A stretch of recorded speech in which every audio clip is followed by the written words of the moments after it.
Justice for All Party Councillor Clem David has been disbanded from the Region 4 Democratic Council. The decision was taken today at the RDC statutory meeting, at which it was decided that the statute governing absenteeism will be enforced against the one-time journalists. The RDC's rule stipulates that a council shall be disbanded after being absent from at least 3 consecutive statutory meetings. NCN has learned that David has been absent for about 6 months, prompting the regional executive to arrive at today's decision. CARICOM heads of government have reaffirmed their commitment to the early commencement of negotiations for a trade agreement with Canada. To this end, they have granted approval of the CARICOM negotiating brief, which is a basis for the discussions on the agreement. In July 2007, Canadian Prime Minister Stephen Harper and CARICOM heads of government announced their intention to launch trade negotiations. At the just concluded 20th intersessional meeting in Belize, CARICOM heads approved the negotiating brief. This brief will guide the region's approach in the negotiations with Canada. However, before this process begins, a group of CARICOM trade ministers will be meeting with their Canadian counterpart in Trinidad. The meeting is set for April and is expected to address issues of financing and technical support. Decisions taken at this meeting will form the basis of discussions CARICOM heads of government will be having with Canadian Prime Minister during the 5th Summit of the Americas. Once these issues are ironed out, it is expected that firm negotiations between the two sides can get on the way.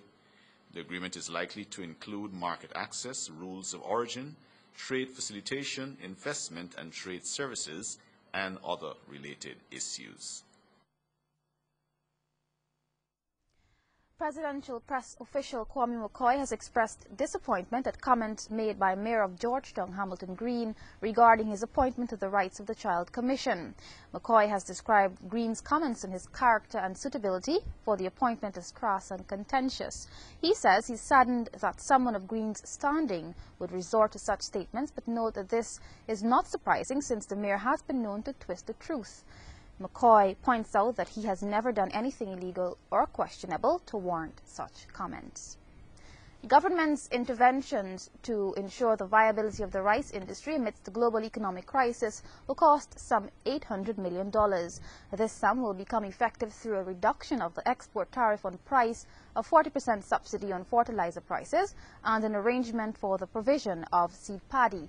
Agriculture Minister Robert Prasad says the banking sector has signaled its willingness to finance investments to support farmers and millers. Meanwhile, some $39.4 million will be spent on crucial drainage and irrigation works in Region 3. The Inter-American Development Bank predicts that remittances to Latin America and the Caribbean will significantly decline this year due to the global financial meltdown. However, the institution has pledged to work with the region's financial institutions to mitigate some of the likely impacts on Caribbean economies. Edward Lane reports. After almost a decade of growth, remittances to the Caribbean are likely to decline in 2009 for the first time since the Inter-American Development Bank started tracking these flows in 2000. This is a major concern since money sent home by migrant workers is a key source of income for millions of families across this region. According to the IDB's Multilateral Investment Fund, some $69.2 billion were repatriated to the region last year, a 0.9% increase than that of 2007.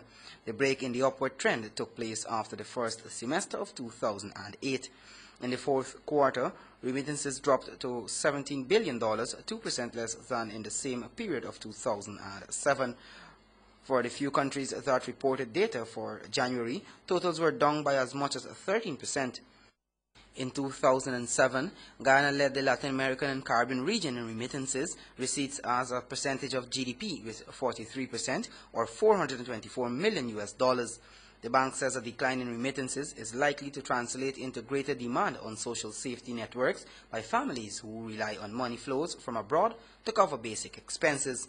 After many years of persistent growth, remittances in the region came under pressure in 2008 as major source countries, including the United States, Spain, and Japan, fell in recession.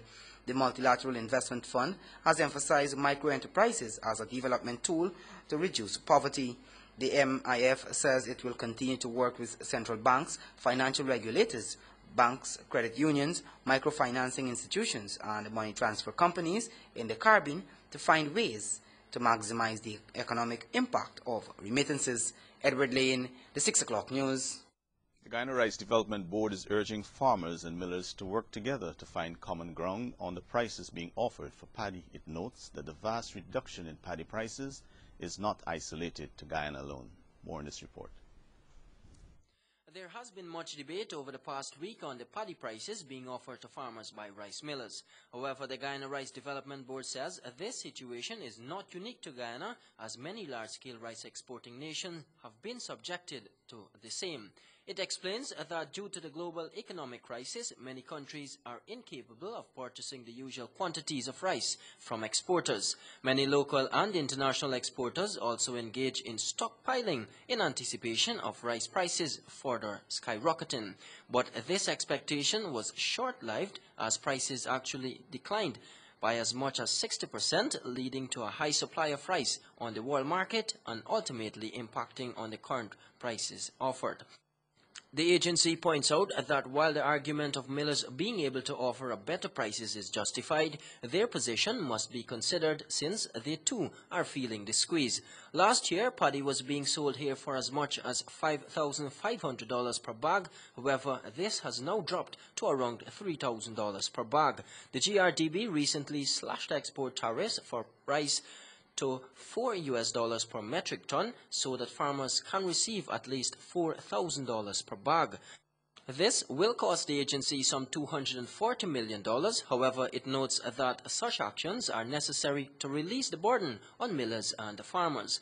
The GRDB believes that the blame game now has to cease, while all concerned parties should work together to arrest the present situation. Jaden Samuels reporting for the NCN 6 o'clock news. Thank you, Jaden. Housing Minister Irfan Ali is dismissing the impression that all squatters will be provided with incentives to relocate.